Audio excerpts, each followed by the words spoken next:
We just want to get the rap battle out of the way, I think. All right.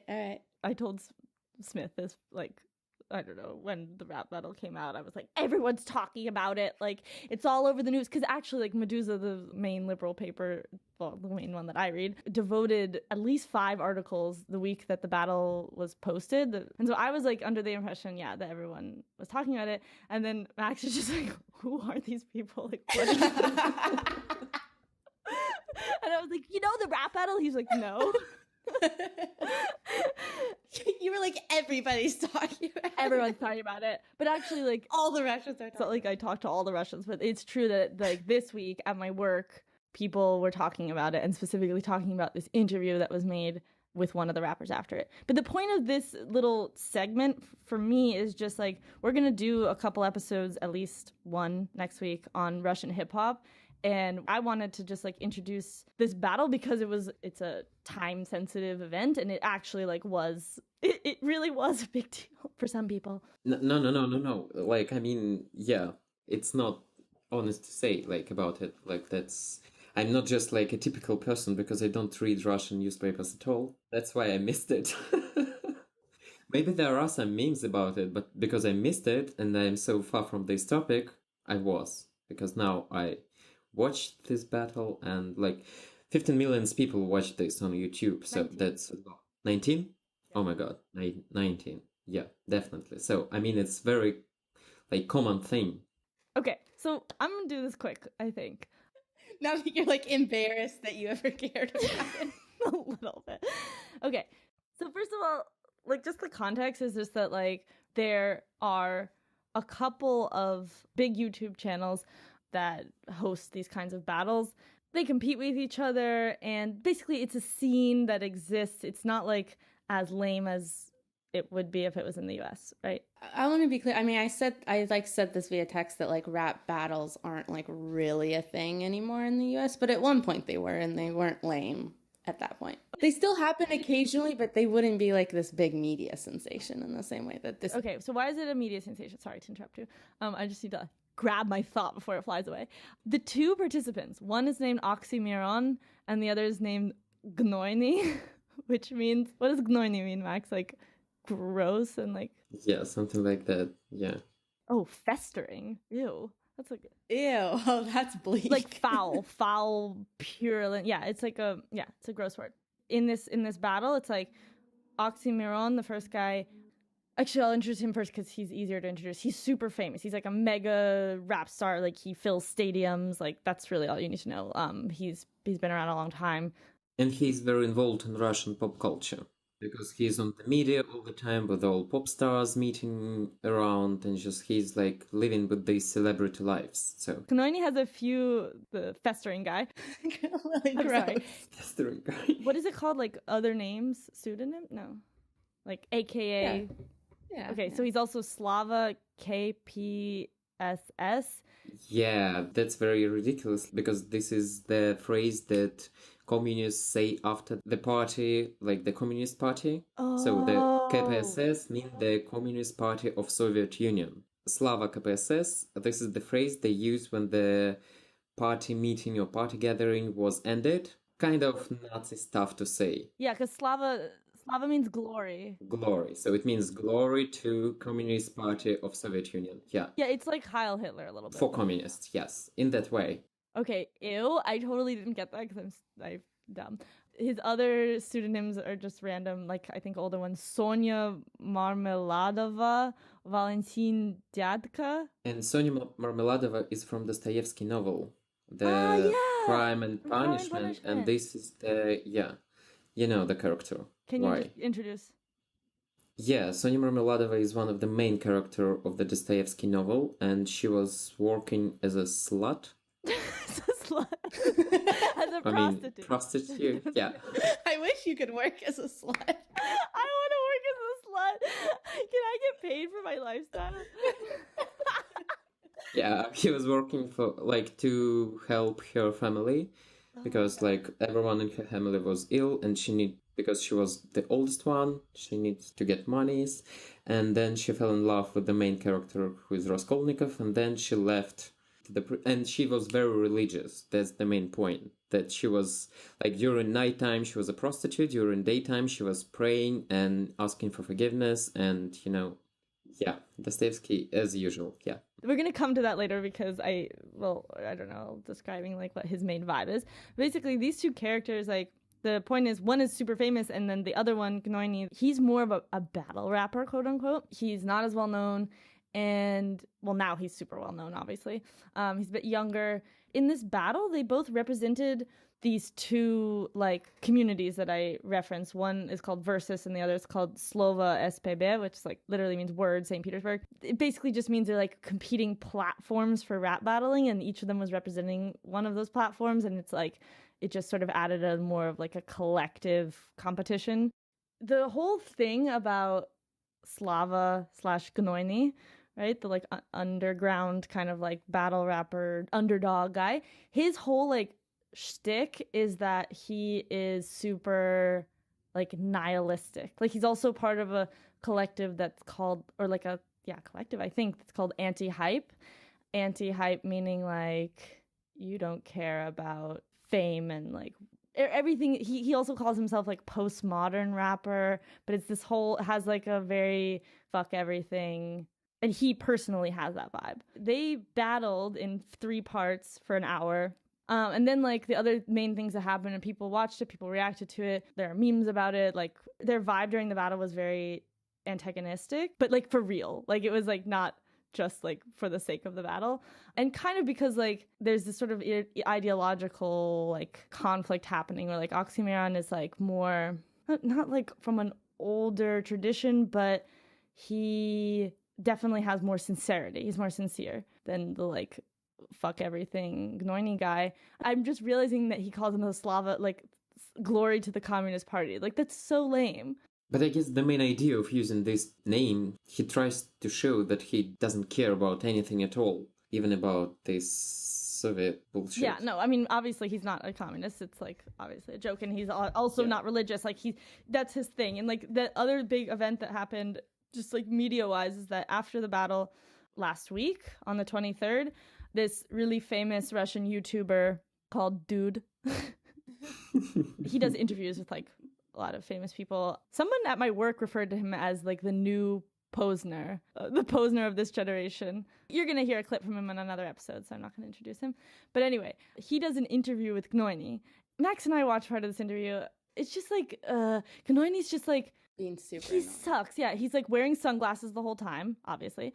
He's just like sitting back in his like, bleh. He's drinking a beer, and they're like similar age, the interviewer and interviewee, and they're like kind of informal, like cursing and stuff. People made a bunch of memes about this interview after, because he just like says stupid things throughout it. Like at one point there's sort of like an ongoing thing where he has like MDMA on a table.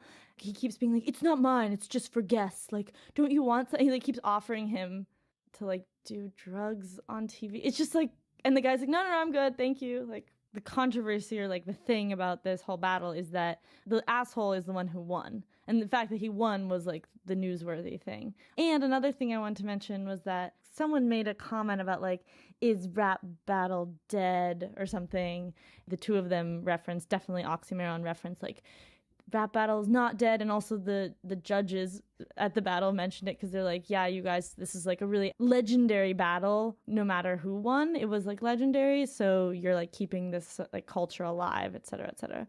So that's just important to mention, that like when we mentioned how it's like not such a thing in America right now, Russians are like aware of that. Max, I want you to kind of speak a little bit just like about the content itself. Like I can get a feeling from it, but basically like what happened was Oxxxymiron went first. His whole third round is just like him talking about the hero's journey and like literature. In the beginning, he's like, I'm going to talk about books. And then he goes all on like off on this like hero's journey analysis. And then in the end, like his metaphors that he's comparing his opponent to the villain character and being like, but you're not even a character, you're like empty, you're like a nothing, like you're not even an anti-hero, you're not even a hero. Then Gnoyniy like responds, and his response is just like, you only talk about yourself and you're so full of yourself or something. I don't know. But I just wanted to know, like linguistically, Max, like feeling you get, like, is this lame? Is this not lame? what I've got from this battle, that it's the battle of two different cultures, basically. Because this Oxxxymiron, the famous guy, he's from hip-hop culture because he possesses himself as a rapper, but definitely because of his popularity and because he's such a media person, he belongs to pop culture more than to any other. And even by his language, you can actually hear it. More than that, he pretends to be a very educated one, because during this battle he uses a lot of references to a lot of specific terminology that people are usually not really... It looks like he read very popular Russian scientific book. Lil, I'm sure you know it because I've seen it at your room in New York City, like upstate New York. It's Vladimir Prop, The Morphology of the Fairy Tale. Yeah, and definitely that one, I mean, it's very popular, I guess the most popular one. And maybe he read it because he's trying to mixes this idea, because he always refers to these characters and your hero or anti-hero. So, he's trying to use this and combine, and he mixes, and he definitely sorry fucked up. When you read something and you're not really into it, and then you're trying to show that you're very smart one, like, fancy conversation somewhere in the Buckingham Palace. Oh yeah, with the ideology, remember? He's like, you don't have an ideology, like you're just a villain with no ideology. You're antagonist. Yeah, you have no ideology and you're just an antagonist, and your role is just to be a bad guy. But basically, when you said that someone has no ideology, it means that he has no ideology. But being an antagonist, so being anti-hero, it's an ideology to be a bad guy. He refers to some kind of mythologies, like the specific content he uses to explain this idea about mythology. He shows by example using fairy tales, but fairy tales and myth are not the same, definitely, and they're very far from each other. And he refers to some dragons, that you're going to fight with dragons, and there are no dragons in Russian, like, folk fairy tales. Like, there are a lot of them in it's not a folklore studies, it's like based on, it's literature, it's not fairy tales, but, well, he mixes all of the terminology in one. But wait, but it's kind of his right to do that in some sense, I think, right? Like, he's not trying to write like a rigorous dissertation on Russian folklore. Yeah, I mean, definitely, but this is his right to do, but the point is that the main problem is that two different cultures that are trying to fight each other, and he came with this pop culture stuff into the underground culture stuff. That's the point. He trying to play by the rules of basketball, playing by football. You cannot win when you play football with your arms. You need to play it with legs. So. Wait, so what if you play American football? What is the... Yeah, but I'm not talking about American football. I'm talking about football, soccer. Sorry, soccer. I remember the word. What's the... But really quickly, like, so I got he doesn't... Yeah, he's like mixing things up, and he's like trying to make the show of being smart, but he's also like, nobody cares about that in the scene. It's like playing different rules. But like, the rap that you heard from Gnoyniy, like, is it cool? Like, is it like interesting linguistically? Like, is he... It's just hard for me to like judge that so much. Like, I mean, it's not very interesting by talking about, like, if we're talking about this rapping as a poetry. I mean, the first one was, for me, was like more interesting. Serebrennikov uses a lot of references, even like mixing them. He uses a lot of references that you can like start to think. The Gnoyniy one, he uses a lot of full language.